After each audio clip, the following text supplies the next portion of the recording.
바른정당의 장제원 이 사람이 대변인이거든요. 전화를 해갖고 항의를 합니다. 왜? 황교안이 이제 그 신년 연두 교서 같은 걸 발표했잖아. 그러니까. 꼴값 떨면서. 대행이 별걸 다 해. 그러니까 바른정당에서 민생 현안에만 집중해라 이러면서 이렇게 논평을 냈단 말이에요. 그러니까 황교안이 직접 전화를 합니다. 바른정당이 나에게 이렇게 대응할 것인가? 뭐 협박하는 거야? 장제원 의원의 생각이요? 이것을 장제원 의원이 직접 쓴 거 맞죠? 이렇게 전화를 했다는 거야. 아니 원래 대통령도 이렇게 하면 안 되는 거잖아. 그러니까 이게 뭐하는 싸가지야 도대체. 어떤 공당의 대변인의 이야기를 듣고 직접 전화를 해서 항의를 하는 그건 네 거예요. 생각이니? 그래서 내가 아까 좀 신비님이 아까 말씀이렇게 연관 지어보면 실제로 황교안은 다른 방송에서 우리가 그런 이야기 했잖아요.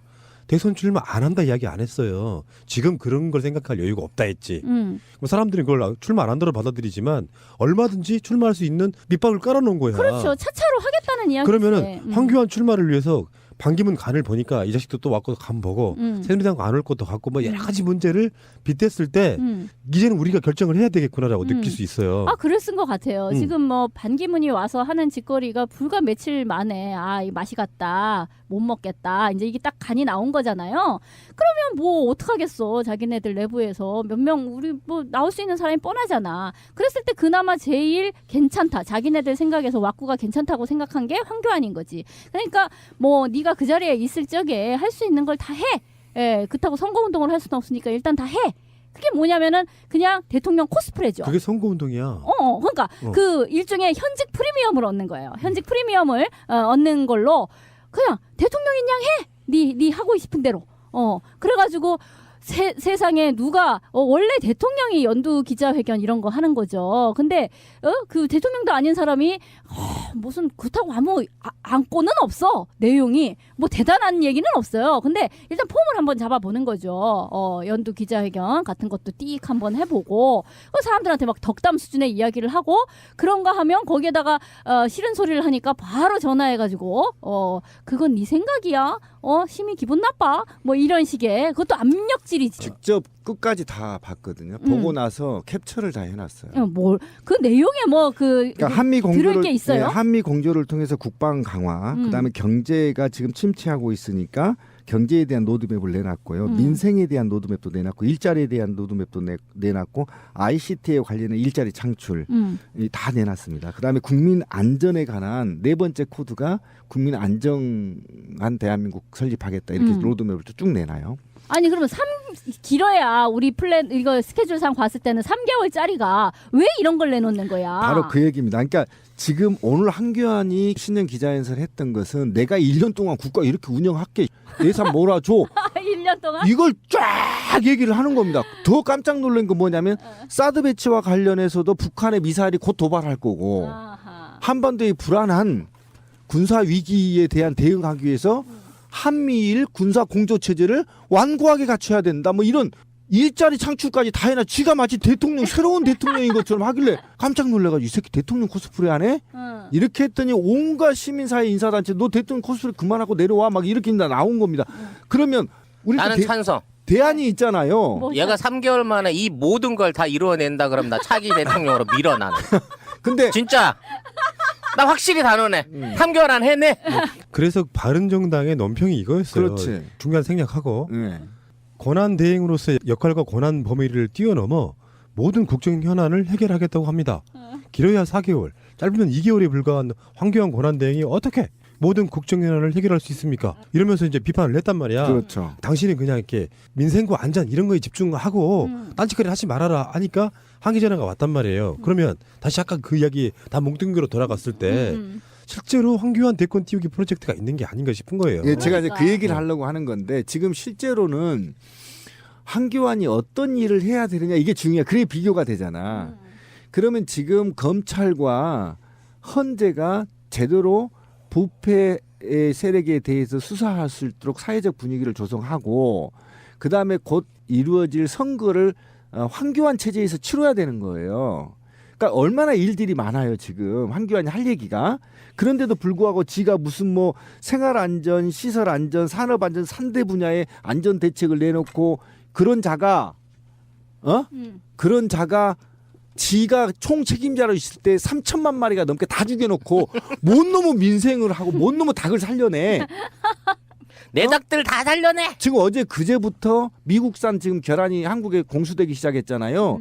그러면 계란 공수에 대해서 어느 정도가 이렇게 들어오고 이후에 자체 보급을 어떻게 할 것인지 이런 계획들을 내놔야 되는 거라고. 지가 책임에서 3천만 마리 죽였으니까. 그렇잖아요. 그런데 그런 것들은 다 쌩까고 지가 마치 대통령인 것처럼 막 한 3, 4년 걸쳐서 해야 될 플랜을 막 밝히고 일자리 뭐 창출해야 되고 막 이런 개새끼가 있습니까 진짜. 하여튼 실적 보여주길 위해서 저는 집중적으로 예산 투자 그리고 자기가 해놨던 분야에서 뭔가 국정 성과를 내는 것 같은 코스프레를 할 거라고 생각을 해요. 근데 이제 그 황교안 출마설에 대해서 반대하는 사람들은 당선 기준 놓고만 이야기하거든요. 군대도 안 갔다 왔고 저 상태에서 황교안이 출마하면 무슨 이득이 있다고 출마한대 라고 황교안 출마설 자체를 아예 선을 그어요. 근데 이런 측면이 있거든요. 대선 주자를 못 내는 상황과 지더라도 내는 상황은 다르고요. 황교안 입장에서는 박근혜 정권이 끝나면 역사 속에 사라져야 돼. 총리로 끝나면. 근데 정당에 대선 후보 같은 걸로 안착을 하잖아요. 그러면 정치인 활동을 할 수가 있는 거잖아요. 그렇죠. 그 다음부터. 네, 그러니까 그런 면에서 TK 자민련이 돼서 나중에 지금도 막 탈당 러시 이루어지고 있지 않습니까? 또 반기문 들어오고 나서. 그래서 뭐 3, 40석 정당이 되더라도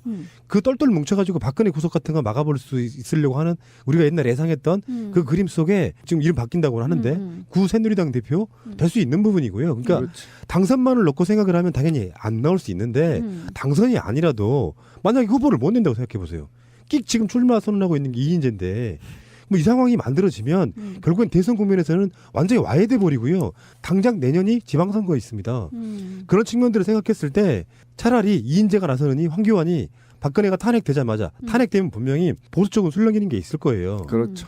그 사람들이 다 박근혜 탄핵만 찬성하는 게 아니고 보수 쪽 일부는 박근혜 탄핵에 대해서 분개하는 사람이 있을 거란 말이야. 그 민의만 갖고 가면 된다고. 그렇죠. 그러면 바로 우리나라의 어떤 그 보수의 가치를 지키기 위해서 출마를 해야 된다라고 사퇴하고 나가서 바로 출마할 수 있는 거예요. 바로 그거는. 미니 그거예요. 정당이 생길 수 있죠. 네. 예전에 이해창의 그 어떤 선진당 뭐 이런 식의 사이즈로 그러니까 뭐 이렇게 있을 수 있죠. 이렇게 생각하면 돼요. 그러니까 황교안이 지금 박근혜 탄핵 정국의 공범이거든요. 그렇죠. 사실은 공범인데 어쩔 수 없으니까 지금 위임을 한 건데 문제는 황교안이 이후에 대통령 후보도 거론되지 않고 국회의원도 안 될 경우에 야인에서 이런 비난을 받아야 되거든요. 근데 적어도 친박 중심으로 한 4, 50석 정도 뭉쳐 있고 여기에 수장으로 대통령 후보까지 낸다면 정치적 파트너십을 야당과 가질 수가 있잖아요. 그렇지. 그러니까 이후에 사면 문제도 이제 논의가 될 수 있고 빅딜을 할 수 있고 정치적으로 또는 그 관련자들의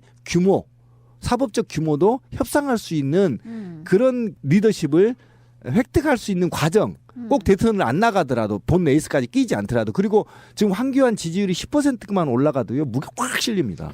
심각하거든요. 최근에 본 것 중에는 9.8%까지 그러니까요. 지금 굉장히 심각한 그러니까 문제입니다. 망한 집구석이라도 상속자가 있는 거 그렇죠. 없는 건 차이가 있다. 완전 이거지. 차이가 나는 거죠. 그렇죠. 그러니까 결국은 이네들이 어차피 본선에 가서 대통령은 어떻게든 못 만들어낼더라도 어떻게든 보수 연합이 다수당 내지는 지방선거 승리를 위한 기본적인 결집 세력의 구심점은 남겨놓고 가야 된다는 위기감이 있단 말이에요. 그러니까 얘들이 지금 분당에 있는 애들한테 야 이제 대통령 선거 끝나고 나면 그 다음에 너 총리 지명시켜줄게 이런 얘기에 그 밑그림이 가능한 게 대통령 선거는 어쩔 수 없이 지지만 그 위기감을 반발 삼아서 지역주의 정치 또는 정당 정치 내지는 그 다음에 있을 지방선거 이런 데에서는 오히려 압도적인 역풍으로 또 자기네들이 과반수 이상을 차지함으로 인해서 전국 운영에 영향을 미칠 수 있을 정도 헤게모니를 쥐고 일종의 방탄을 할 수 있다라고 생각할 여지가 있다는 거예요. 그래서 얘들은 지금 최선을 다해서 어차피 망한 결과로는 망할 선거라고 하지만 조금의 퍼센트, 조금의 지지자라도 더 긁어 모으기 위한 최선의 노력을 다 할 거란 말이야. 조각 예. 디스키 모으기를. 황교안이 장제훈에게 전화를 건 이유가 좀 궁금하거든요. 보통 같으면 안 하잖아요. 굳이 유추를 해보자 그러면 자기 당에서 사실은 황교안은 자기 당도 아니야. 새누리당 출신이 아니니까. 그러니까. 어쨌건 자기 후 여권에서 빠져나간 정당의 대변인에게 자기가 신년 연설을 했던 것에 대한 비판이 나오니까 직접 전화를 걸어서 어떻게 니들이 나한테 이럴 수 있어라고 말하는 게 어쩌면 명분 쌓기라는 생각이 드는 거예요. 새누리당이라고 하는 정당이 갖고 있는 포지션이 애매하잖아요. 새누리당 이름으로 뭔가를 낼 수도 없는 상태까지 온 대역 죄인처럼 돼버렸잖아. 그래서 그걸 아니라고 코스프레해서 나간 게 바른정당이지 않습니까? 근데 그 바른정당이 황교안을 팬다. 일종의 배신자 같은 느낌인 거잖아요. 원래 새누리당이었던 사람들이니까. 그러면서 확실하게 각을 세워주면 황교안 자체가 아직도 새누리당이나 박근혜 지지하는 사람들한테는 그러니까 선명해지는 측면이 있다고 저는 보는 거라서 그렇게 해서 각이 딱 서면은 새누리당 고정 지지층들한테는 그냥 바른정당이 지금도 배신자거든요. 황교안이 얼마나 선명한 사람이야. 난 그래서 이게 그렇지. 평상시 때 그런 짓거리 안 하던 황교안이가 전화를 걸어서 뭔가 무리한 짓을 했다고 하면 분명히 이유가 있을 것이다라고 보는 거지. 그리고 플러스 거기에다가 플러스 공포 정치라는 걸 지금 보여주는 겁니다. 니네 대선 앞두고 나 건드리면 내가 갖고 있는 정보 깔 거야. 저는 이런 협박도 있다고 생각합니다. 왜 그러냐면 지금 우리가 자꾸 국정원이 우리 관심에서 멀어지고 있는데요. 이 모든 악의 축은 국정원이라고 저는 보거든요. 왜 그러냐면 현대 사회는 정보예요. 정보가 돈이고 정보가 황금이고 정보가 곧 권력이거든요. 그 정보가 누구한테 집결되느냐. 야권이 왜 그동안에 저렇게 팍팍 부패하게 썩었는데 함부로 덤비지 못했느냐. 304명의 아이들을 죽여놓고도 야권은 왜 전투적으로 싸우지 못했느냐. 저는 이 정보권이 바로 청와대에 있었기 때문이라고 생각하고 그게 바로 우병우한테 있고 김기춘한테 있었기 때문에 못난 놈 칼 맞는다고 그걸 피했다고 저는 보는 겁니다. 그 전화 한 통화가 바른정당이나 다른 야당한테는요 얼마나 공격적인 줄 아십니까? 지금 권한 다 황교안이 갖고 있거든요. 정보 깐다. 투진이 이런 뭐 어퍼도 그럴 수 있다고 있죠. 생각하고 네. 봅니다.